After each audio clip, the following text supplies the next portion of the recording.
Hi, everyone. Denise Meredith here. I'm really glad you're brave enough to try step two or come back and speak with me again.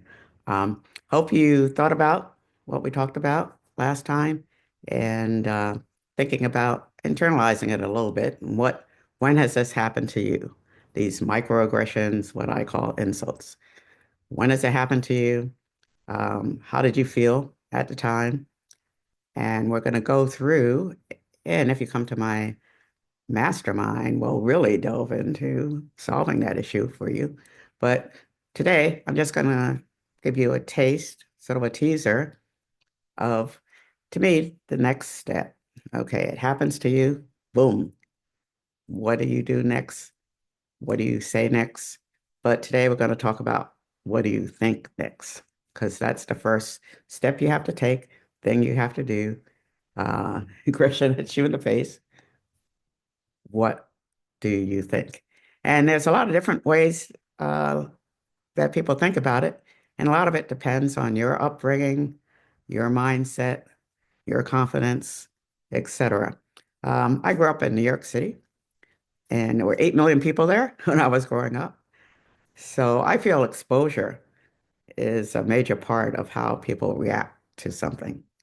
And if you have that many people, if you've ever been to Midtown Manhattan, okay, where there's gridlock literally on the sidewalk, not gridlock on the street, but gridlock on the sidewalk with people backed up waiting for a light to change so the next bunch of people can get across the street. If you grow up like that, you will probably hear 10 different languages while you're sitting there waiting for the light to change. And that's the way it's been. And it doesn't bother you. They're not talking to you. They're not talking about you. You don't care that people don't speak English. Okay. That's going to be your mindset.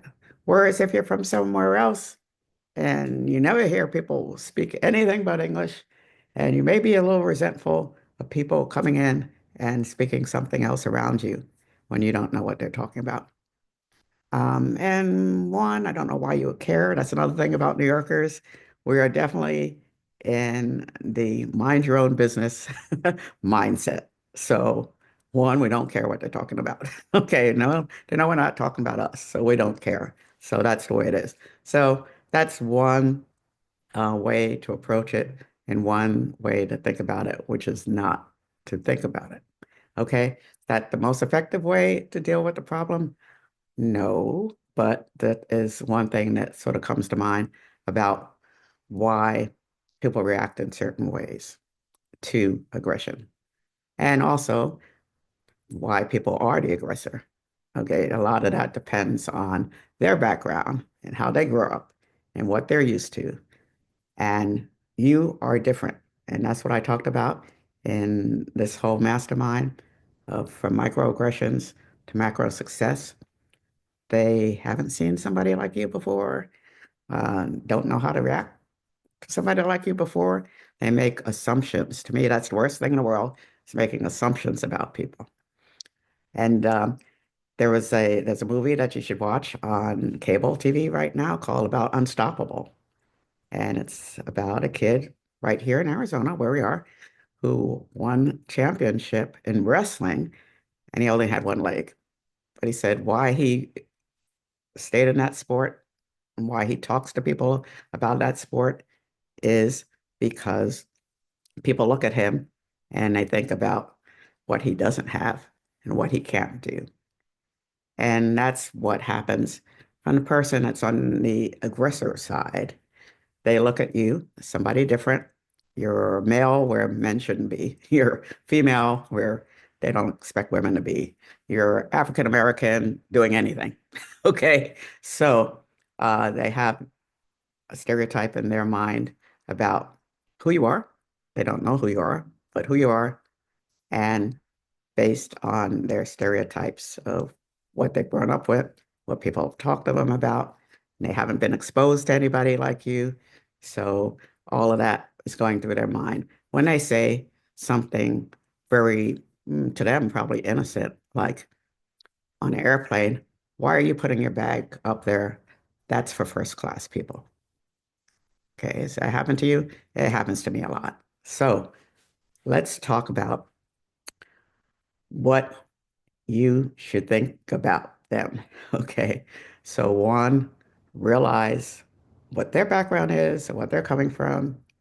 And so, what your next steps that you're going to take, how you're going to deal with them is based on you understanding that they have no idea that you're going to react the way you're going to react. Tomorrow, we're going to talk about the reactions, what you say and what you do. Okay.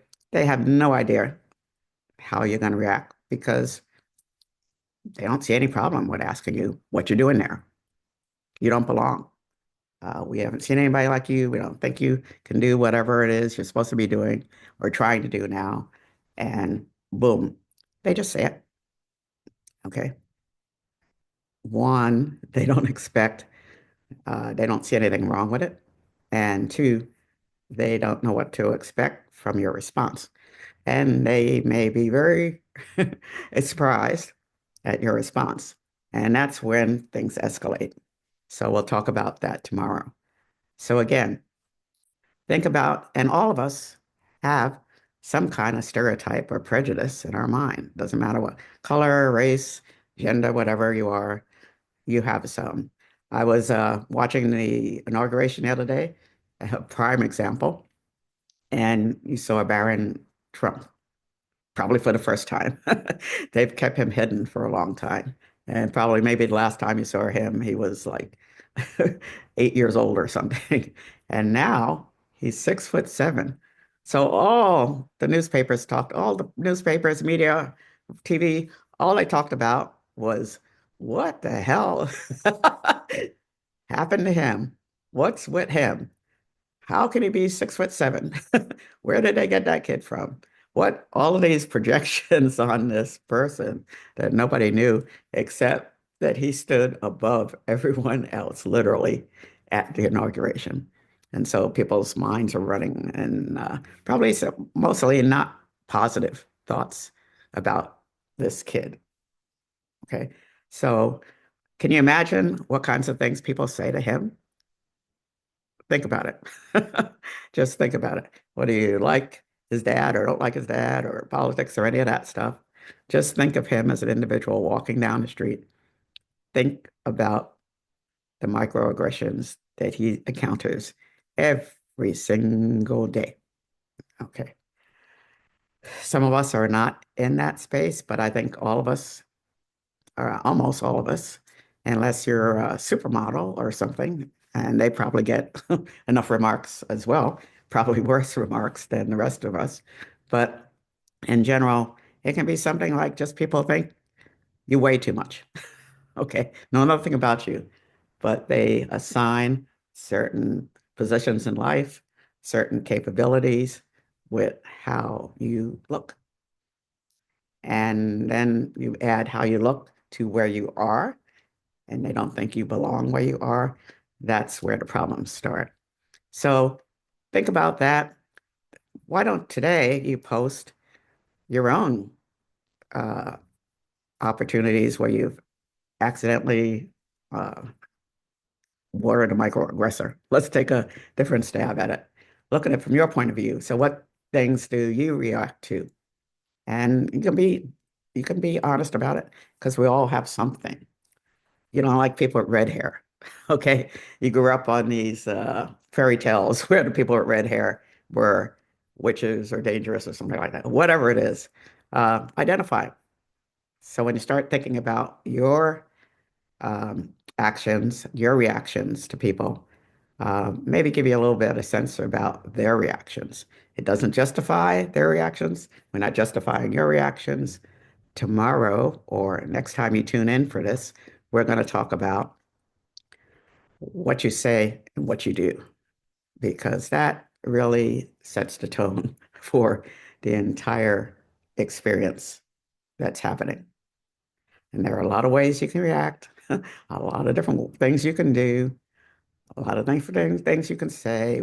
We are going to, or I'm going to talk a little bit about them. So again, Denise Meredith, my what I do is I help executives who are in non-traditional, and hopefully non-traditional is getting less and less as time goes on, but in non-traditional fields or jobs, not let microaggressions, what I call insults, again, we need to come up with a different term than that, ruin their day, their career, or their life.